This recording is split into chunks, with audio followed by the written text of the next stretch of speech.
Hey guys, this is Bharat and welcome to Bharat's Kitchen with Dhabha Style Mutton. Now you guys did ask me for a mutton recipe like Rogan Josh, and I thought why not post a Dhaba style mutton as I feel that you people tend to like it. And in this video, if you guys give me around 2000 likes, I'll post a shahi paneer recipe soon. Okay, so let's begin with it. So first we're gonna brine our mutton.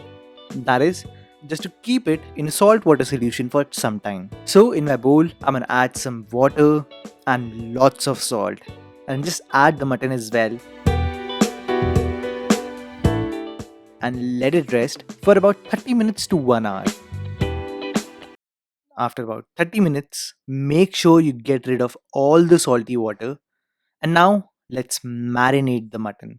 So add some ginger garlic paste, some salt, some yellow chili powder, and if you don't have yellow chili powder, you can buy it from the links in the description bar down below.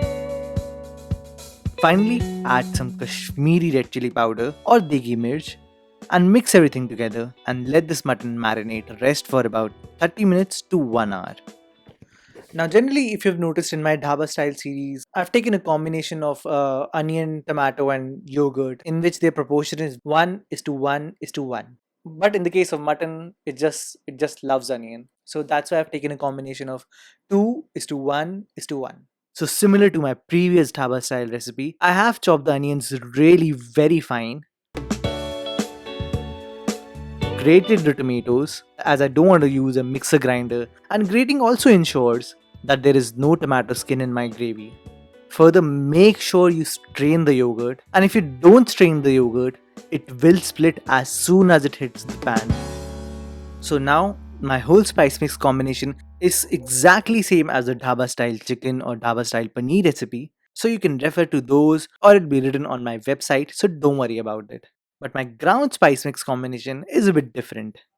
So I've taken lots of coriander powder, some cumin powder, some degi mirch, definitely roasted gram flour, and it's not only because it adds thickness, but also it adds certain amount of flavor. And last but not the least, some fennel seed powder or saunf. Alright, time to cook.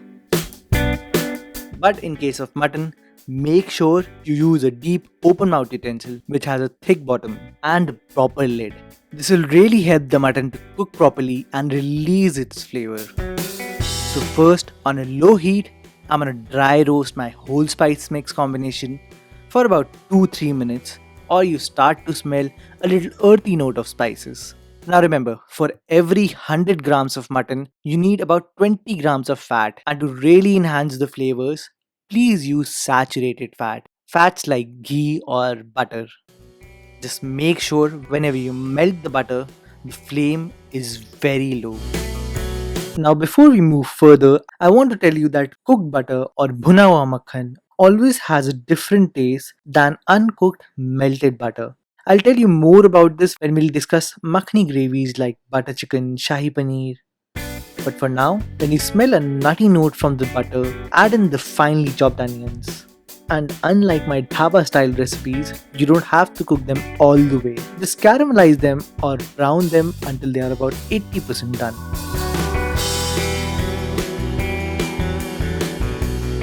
Alright, when the onions just start to brown, add some turmeric powder, some ginger garlic paste, and cook them until they are about 80 to 90% cooked.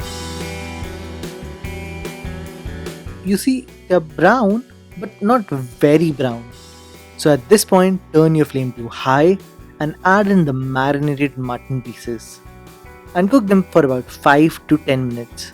Basically, until the meat changes its color from dark pink to whitish pink.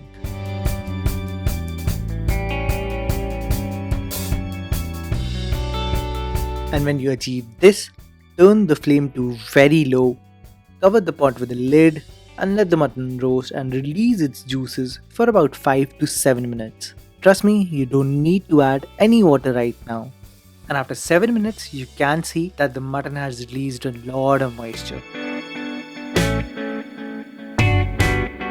Alright, at this point, add the first installment of water. And for the reference, For every 100 grams of mutton, I add about 1 cup of water. So cover the pot with the lid and let it cook for about 10 minutes on a low heat. After 10 minutes, you'll notice that the color of the mutton is starting to change and the gravy is getting much darker in color. So this is the time to add the rest of the installment of water, that is 3 cups. After adding all the water, you need to cook the mutton for about 20 to 30 minutes or until it's about 80% cooked. So what you need to do is that after every 7 to 10 minutes, open the lid, mix everything together so that the mutton doesn't burn from the bottom, and again cover it with the lid and cook for about 7 to 10 minutes. So for the first time, cover with the lid,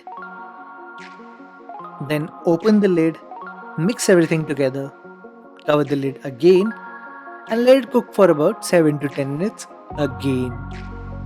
And after the second time, you'll notice that the mutton would have started to become more tender. So again, mix everything together, cover it with a lid and let it cook for the third time. And after the third installment, now you will notice that the mutton will easily come off the bone, and that's what you're looking for. So at this point, add a strained yogurt and let it cook for about 5 minutes. Then, when the curd is integrated with the curry, again cover the pot with a lid and let it cook for about 7 to 10 minutes. Now you can see the oil is starting to separate from the gravy. So add our grated tomatoes and again cook them for about 7 to 10 minutes with the lid closed. Let's go! Basically until everything is very well cooked. Alright, after so much cooking, you can see that this gravy has got a deep, rich color and also the mutton has become really tender. So in the final stages of the recipe, add a ground spice mix, cook it for about 2 minutes, let the spices roast, and then add about 1.5 cups of water and again cover it with a lid and cook for about few minutes.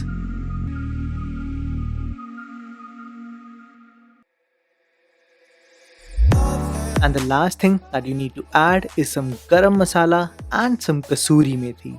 And I'm really sorry I forgot to record it, but please you don't forget to add it. You can see that the mutton is really soft. It's easily coming off the bone. So there you are guys, how to make Dhaba style mutton. As always, you'll find all the list of ingredients and their measurements on my website. And if you like this video and you want the shahi paneer recipe, do give it a thumbs up. Until then, I'll see you all next time.